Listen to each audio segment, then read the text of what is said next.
Exactly. Yes. Come on, exactly. I ain't telling her nothing.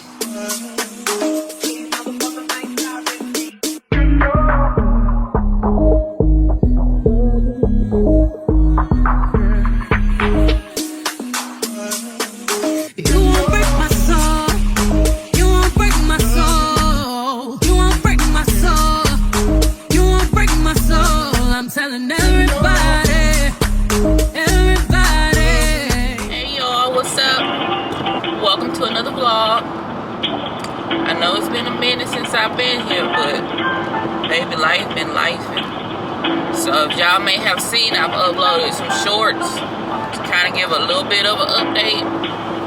But this vlogging, I have not really been able to get up to. Once again, I still have not received my Mounjaro refill. So I am holding for an express script agent to come to the phone. On me, can I just give you other identifying information? Thank you, and how can I assist you?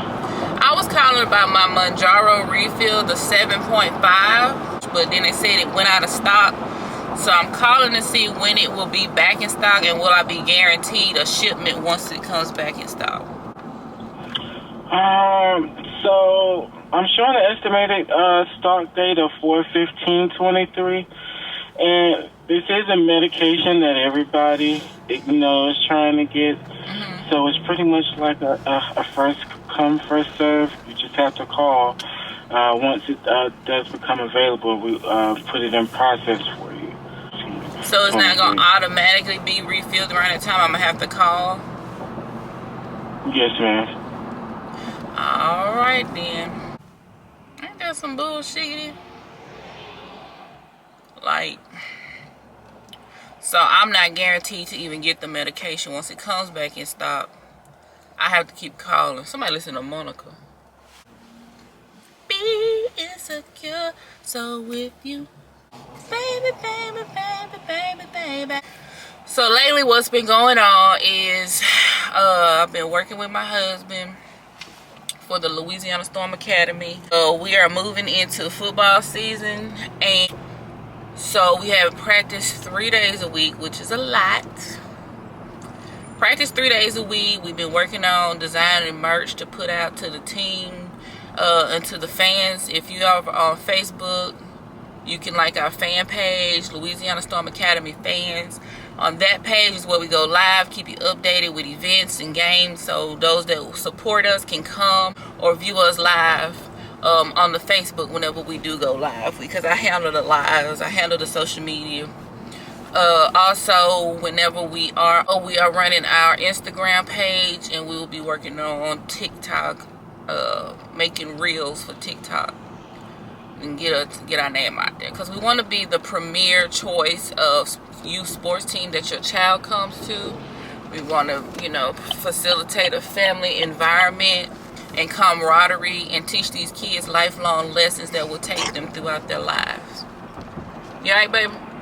So that's what we've been up to. A couple of Saturdays ago, we had our tournament. It was a basketball tournament. My babies won. The coaches played, which is my husband and the other two coaches. They played. My husband's team won. He didn't really play much, but I'll insert some footage and let y'all see what I mean.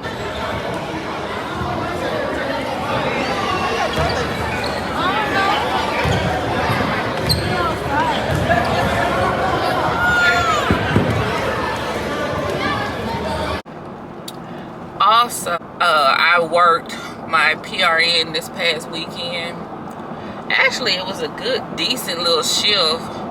And then I got a lot accomplished because I had to do fit testing, which is crazy, but whatever. I had to do fit testing.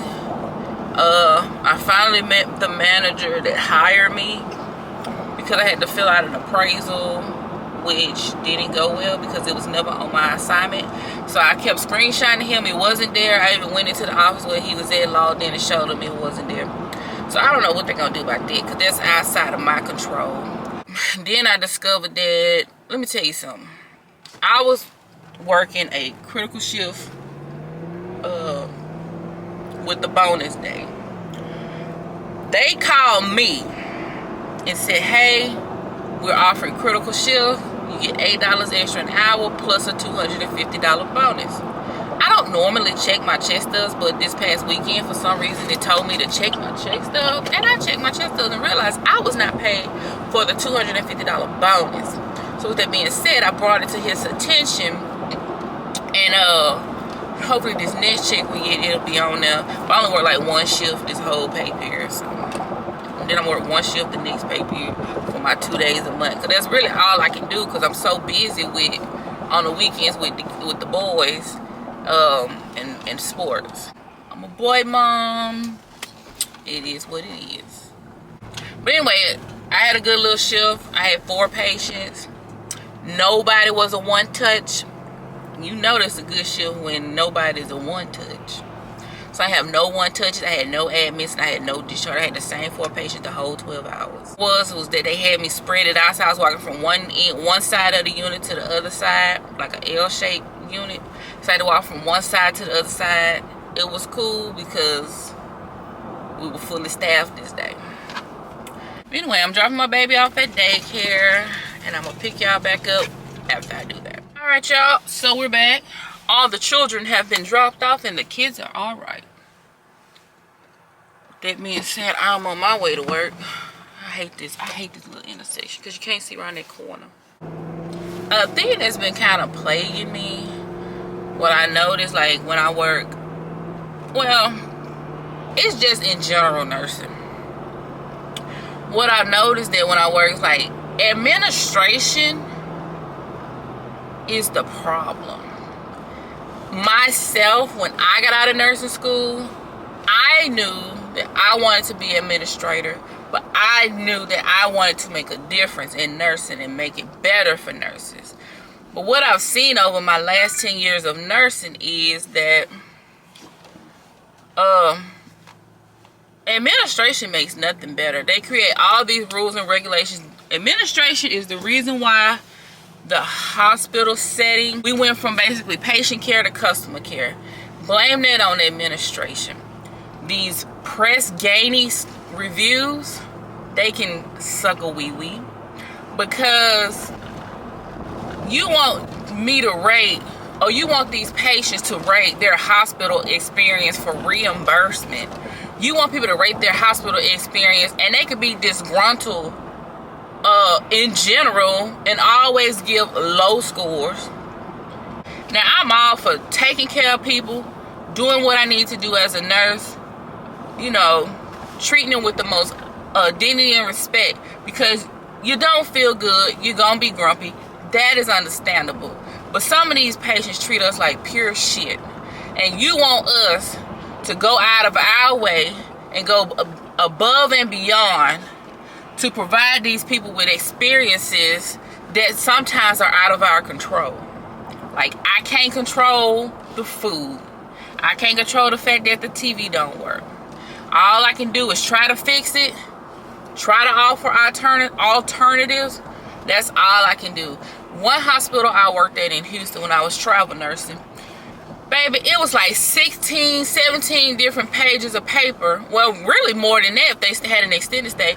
Hanging up in the room because it's called sit for 5 or 5, I don't know. They wanted us to sit with the patient, fill out this paper every shift of what their goal is for the shift, what do they want to accomplish this shift, and what are their plans for discharge. Like, when they want to be out of here, do they want to go home, do they want to go to a nursing home, or, you know, stuff like that. And so, you know, also it was something like real mundane and stupid on there. It was like, tell me something you want me to know about yourself, or you want me to know about you. I'm like, I'm not doing it. I'm not doing it. I think it's stupid, and I didn't do it. I don't care if my contract would have got canceled, because obviously they needed me there. But I'm not doing it. I'm not finna do whiteboard update. I'm not doing that. That's another thing. Updating a whiteboard is the bane of my existence. this is what I say. You want me to update my whiteboard? You need to provide the markers. They don't provide the markers. So with that being said, I'm not finna dip down in my purse, pull out my money, and go buy some expo markers because you want me to write my name on the board. Not doing it. Not ever gonna do it. This past weekend, I did not do it. I wrote my name on one board. The marker stopped working that they gave me, and my name is Nurse KP, and I'm gonna be taking care of you today. I'm not finna put my name on a whiteboard when you ain't providing me with the tools that I need to do my job. Only thing I'm required to have when I show up is a stethoscope and maybe a pen. And then again, with the pen situation, you should provide that. And if I don't bring my stethoscope, I'm gonna go get one of them isolation room stethoscopes. But I don't use it that much, so I always have it on me. However, I'm just like, y'all come up with all these dumb rules and regulations to got these people thinking they in a goddamn hotel, and it ain't like that. Only thing, that's required is I take care of you to the best of my ability. I treat you with the utmost dignity and respect while doing such. Your room needs to be cleaned every day. Baby, we gotta be maintenance, therapists, social workers. Like, first of all, I'm not doing no discharge planning. So the hospitals that have the nurses being case managers too on the weekends, y'all can go to hell. You can go straight to hell because y'all want to cut back on costs. And a thing about cutting back on costs, because healthcare spending is out of control. Like, I do on my primary, I do utilization review, which is basically recovery, insurance and recovery. But I've seen accounts with, I think the biggest account I've seen was $7.8 million. Like, he was a resident of the hospital. So with that being said, like, administration comes up with all these stupid rules and regulations to try and, for reimbursement and revenue recovery. And man, just let us do what we got to do so we can go home at the end of the day. Y'all causing all these extra rules, want us to sit down for 5 minutes and write on a piece of paper. Then the admit papers, they want you to put that up in the room with the fall risk assessment and call, don't fall, and patient rights and TV guide. And y'all want me to put all that up in that room for these patients. Half of them don't use it. So now you just wasting paper and killing trees. I'd had to rethink about what I wanted to do for my career choice. So administration was not the move, because they all just always gonna come down on you for stuff. And let me tell you another thing about this short staffing and administration. Units are purposefully understaffed to save $1. So you're risking the patients to save money because you don't want to pay that extra nurse to be there. What I'm saying is, we taking 6 and 7 patients. I'd be damned if I ever take 7 patients. 6 patients is a lot. I'd be damned if I take 7. You want us to take 6 patients a shift. Let me break it down to you. This is a prime example of another contract I worked. I had 6 patients every shift I went down there. On the weekends, nothing against LPNs, it's against the staffing and the administrative part. On the weekends, you will put me on a post-op floor with an LPN, and I'm the RN. 13 patients, an LPN and an RN. That's inappropriate staff mix, and I called them out on it, and they told me that's just the way it is. I immediately quit that contract. I wasn't coming back, because why won't you float the LPN to a floor with many RNs and send me a RN up to the floor, and that way you can kind of cut down on some of that. I had to sign behind her for assessments. She had, post-op. Sometimes patients bleed out. You have to hang blood. What I got to do? Stop and witness her blood. I understand that part. They can start IVs, but pushes, I have to stop what I'm doing and do all the pushes because, like I say, post-op floor, people are in pain. They gonna want IV pain medicine. All her pushes, do blood with them, and then she can't start the blood, so I gotta sit there for 15 minutes and